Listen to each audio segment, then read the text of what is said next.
Tersebutlah Rabi'ah Al-Adawiyah adalah seorang wali putri yang sangat masyhur.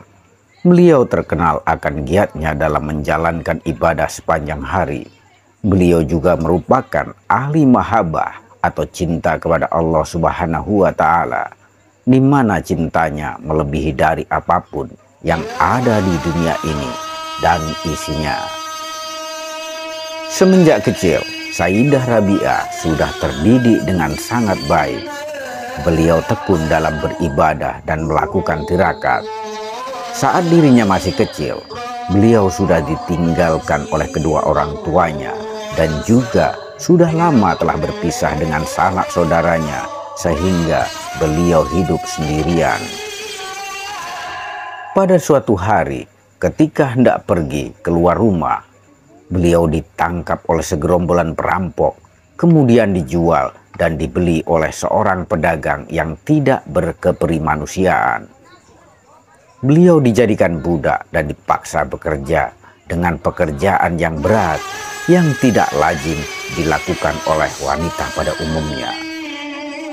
Beliau dipekerjakan sebagai seorang kuli angkut yang sehari-harinya beliau mengangkut bahan makanan yang berkarung-karung besar dan berat. Tak hanya sampai di situ, beliau juga dipaksa majikannya untuk bekerja dengan keras. Dan mirisnya, beliau tidak mendapatkan makanan dan minuman dengan layak. Namun dengan kondisi yang sangat berat dan sangat menderita tersebut, Rabi'ah tetap istiqomah, bermunajat kepada Allah Subhanahu wa Ta'ala di setiap malam-malamnya. Pada suatu malam, majikannya terbangun dari tidur, mendengar dan melihat dari jendela kamar Sayyidah Rabi'ah sedang bermunajat hingga menangis. Majikannya terheran-heran saat melihat ada sebuah nur atau cahaya yang bersinar hingga mengelilingi tempat Sayyidah Rabi'ah bermunajat. Semenjak kejadian tersebut, majikannya pun akhirnya memerdekakan Sayyidah Rabi'ah. Setelah beliau terbebas, beliau memilih fokus untuk beribadah sampai beliau tidak mau bekerja dan mengabaikan urusan duniawi. Kejuhudannya masyhur hingga rumahnya banyak didatangi tamu para aulia dan juhad dari negara Basra. Tempat sujudnya selalu saja dibasahi oleh air mata. Kalau mendengar sebutan neraka, beliau jatuh pingsan hingga waktu yang cukup lama. Beliau sering berpesan untuk selalu memohon ampunan kepada Allah Subhanahu wa Ta'ala dan senantiasa mengucapkan kalimat istighfar. Beliau juga berpesan, istighfar, meminta ampun dan bertaubat. Kita itu masih membutuhkan istighfar lagi. Suatu ketika beliau pernah mendengar keluhan Syekh Sufyan Ats-Tsauri. Aduh susahku, aduh takutku. Setelah itu Sayyidah Rabi'ah menyanggah dengan mengatakan, aduh kok amat sedikit kesusahanmu. Kalau kamu memang benar-benar susah, masa hanya begitu cara hidupmu? Menurut beberapa riwayat yang masyhur, Sayyidah Rabi'ah tidak pernah bersuami. Beliau pernah dilamar oleh Syekh Hasan Al-Basri, namun beliau menanyakan 4 perkara sebagai syarat agar mau menikah dengannya. Pertanyaan pertama yang beliau ajukan adalah, jika aku mati, apakah matiku dalam kondisi beriman atau tidak? Lalu yang kedua, jika aku telah sampai di alam kubur, apakah aku bisa menjawab pertanyaan malaikat mungkar nangkir atau tidak? Lalu yang ketiga, ketika umat manusia menerima buku amalannya, maka aku akan menerima buku apa? Dan yang keempat, jika manusia dipanggil berdasarkan golongannya, Maka termasuk golongan manakah diriku? Orang yang akan masuk surga atau yang masuk neraka?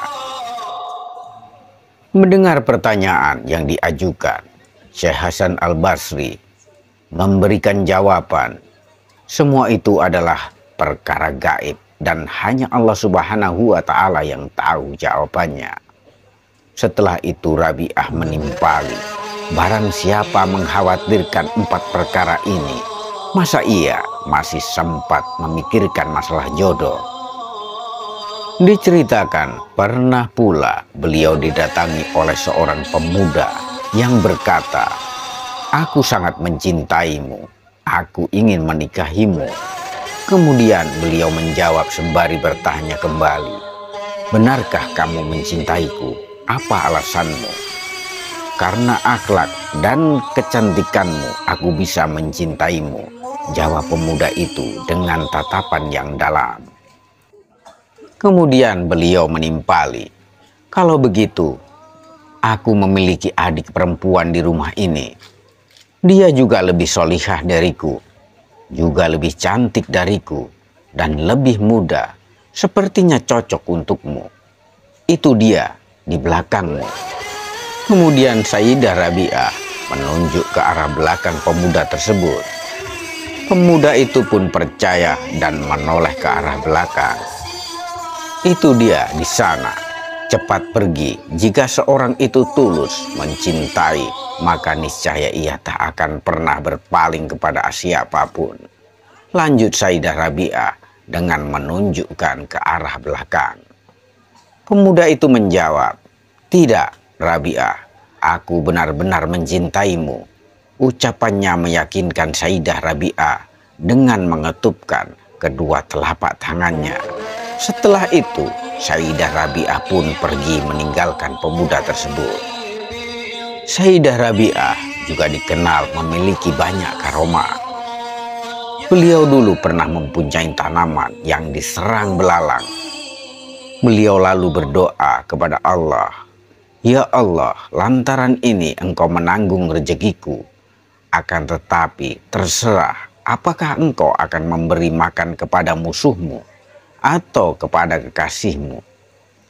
Setelah itu, tak lama kemudian, semua belalang tersebut pergi hingga tak satu pun tersisa.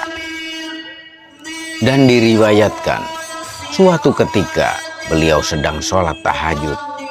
Pernah rumahnya dimasuki seorang pencuri yang hendak mengambil barang berharga. Si pencuri tersebut tidak mendapatkan apapun, sebab tidak ada yang bisa diambil dari rumah Sayyidah Rabi'ah. Namun, saat si pencuri hendak keluar, ia tidak menemukan jalan keluar. Setelah selesai sholat tahajud, Sayyidah Rabi'ah melihat si pencuri sembari berkata dan berdoa, "Apa yang Anda lakukan di rumah saya? Di rumah saya tidak ada barang berharga. Ya Allah, ia telah masuk ke rumahku dengan maksud dan tujuan. Mudah-mudahan ia keluar dari sini membawa sesuatu, meskipun di rumahku tidak ada apapun yang berharga." Beberapa saat kemudian, si pencuri tersebut bisa keluar melewati pintu depan. Dan seketika itu, ia langsung mendapatkan hidayah dan langsung bertaubat kepada Allah Subhanahu wa Ta'ala. Demikian tadi kisah dari Sayyidah Rabi'ah dan karomahnya. Terima kasih telah menyimak. Sampai jumpa di video-video berikutnya. Wassalamualaikum warahmatullahi wabarakatuh.